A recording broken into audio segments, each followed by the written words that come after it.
Students, in this chapter, part 2 modernization, we will read about China.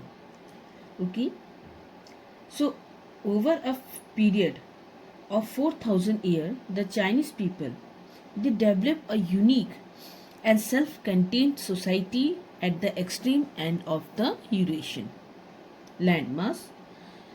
So this society, like any other in Asia, it was based on agriculture rather than trade, and it was governed. The society was governed by landlords and bureaucrats rather than by the merchants and politicians. So it was a distinctly self centered, means independent of outside force or influence, or self sufficient, and self assured, means self confident in their own ability society. When we talk about the society, it was self centered and self assured, self sufficient, and self confident society. The Chinese society regarded the world as inferior and subordinate. So the Chinese they first came into contact with the West countries, okay, when the Portuguese they first landed on its southeast coast in 1514. So after the Portuguese came, you can see the Dutch, the British, who also arrived by sea. So the Russian in the north came overland to the Amur Valley. The Chinese resolutely kept all these intruders at arm's length. They restricted commercial relations to a few ports. They refused to establish diplomatic relations with any Western country on a full and equal basis. Here comes Opium War. Britain was able to take the lead in opening up China because it had a powerful base in India as well as control on the sea. Britain was bent upon removing the many obstacles that the Chinese they had placed in the way of trading operations. So the immediate issue that started enemy between the Britain and the China was the trade in the opium. So here you see that the Chinese government issued a decree in 1729 and 1799 prohibiting the import of opium, but then the trade was so profitable that the Chinese officials could be bribed to permit smuggling. The friction between the Britain and China it led into two wars between the countries, Opium War of 1839 to 42 and Opium War of 1854 and 58. So the Chinese were badly beaten in this war. As a result of the Opium War, China, okay, it was now opened to Britain and other European powers. Chinese ports were opened for trade to the European powers. Even America, it also entered into the commercial treaties with China. So the defeat of China in this Opium War, it undermined the Manchu dynasty and strengthened demand for reform and change. Works of reformers. So Qiang reformers such as Kang, Yobel and Liang Qichao, okay, they emphasized the need to strengthen the system and started policies to build a modern administrative system, to organize a new army and a new educational system. They set up local assemblies to establish a constitutional government. They wanted to protect China from colonizations. The Chinese thinkers were much irritated to see the negative example of the colonized country. So the partition of Poland in the 18th century and the oppressive rule of British in India was other such examples. So in 1903, an ardent reformer, Liang Qichao, who believed that it was only by making people aware that China was a nation that would be able to resist the West countries. He wrote that India was a country that was destroyed by a non country, that is the East India Company. He criticized Indian for being cruel to their own people and subservient to the British. His argument, it carried a powerful appeal, as ordinary Chinese could see that the British used Indian soldiers in their war against China. So the reformer, they also realized the traditional way of thinking, it had to be changed. Like the Confucius, they emphasized good conduct, practical wisdom, and proper social relationship. To train the Chinese students in modern subject, they were sent to Japan, Britain, and France. In 1890s, many Chinese students were sent to Japan. They not only brought back new ideas, but many became leading Republicans. They brought the idea of justice, right, and revolution in their country. We will see the history of China from the year 1894 to 1947. So first we talk about the China Sino-Japanese War around 1894 to 1895. So in 1894 AD, the Japan, they attacked China, and after destroying her navy at the mouth of Yalu River, compelled her to make peace by the Treaty of Shimonoseki. Treaty of Shimonoseki. By this treaty, you can see China, they lost all interest in Korea and undertook to pay a handsome amount of money and ceded the Liu, or hand over the Liu Stung Peninsula, including the stronghold of Port Arthur, to Japan. So then started the races among the European power to extract concessions from China. So the defeat of China in the Sino-Japanese War started a race amongst the European power to extract as many concessions as possible from China. Here Russia, it entered into friendly relations with China.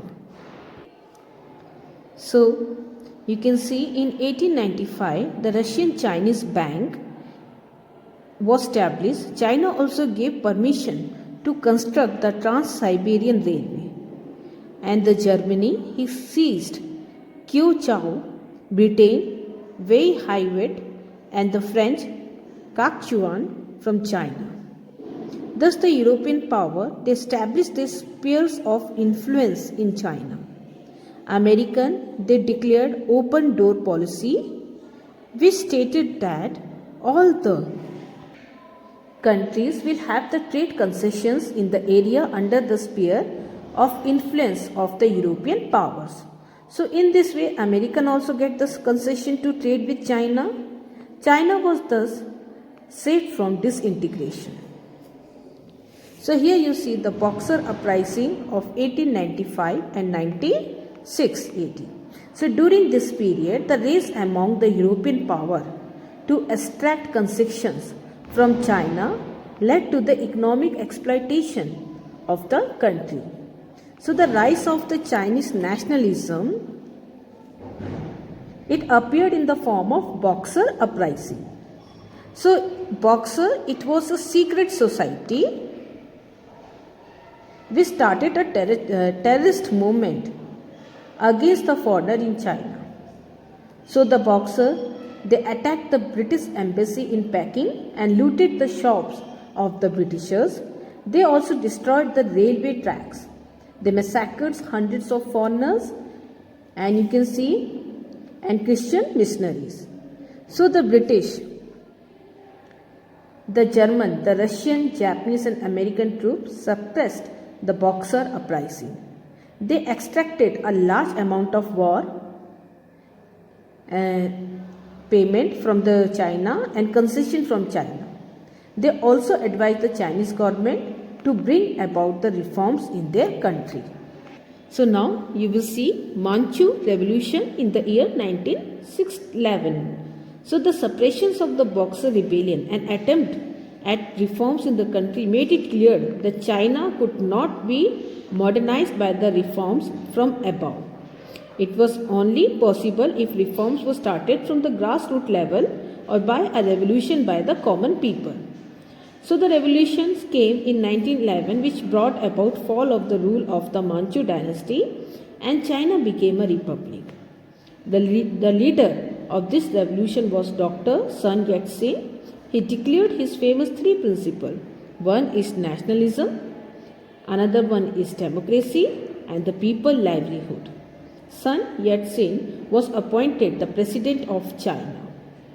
Okay, so if you talk to Dr. Sun Yat-sen, he was appointed as the president of China. Even in the north, China, constitutional monarchy was established and Yan Shikai was appointed as the president of the Chinese Republic. So now we talk about China and the communist alternatives. So development that leading to the communist revolutions. So here you see Dr. Sun Yat-sen was the founder of Kuomintang, okay, KMT. He also rose to the office of the President of Chinese Republic. Even when we talk about the Communist Party, it was established in China in the year 1921. Mao, you can see Mao Zedong, okay, Mao Zedong.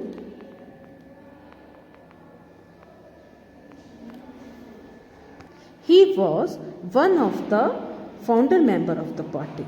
In the beginning, the relation between the KMT and the communist, it was very cordial. So the first united front. The first united front, Dr. Sun Yat-sen had been very much attracted by the ideas and working of the Communist Party of China. So he invited the communists to work in close cooperation with him for bringing national unity in China. In 1924, both the political parties, they combined together to form a united front. So now you will see the breakup of the united front. So the united front, it came into being in 1924. During the lifetime of Dr. Sen, the parties worked in harmony with each other. It was during the period that the Communist Party, it became very popular among the workers and the peasants. It became very strong and its membership increased. On the other hand, the KMT party members were divided among themselves. It was losing its popularity. After the death of Sun Yat-sen in 1925, you can see Chiang Kai-shek became the master of China.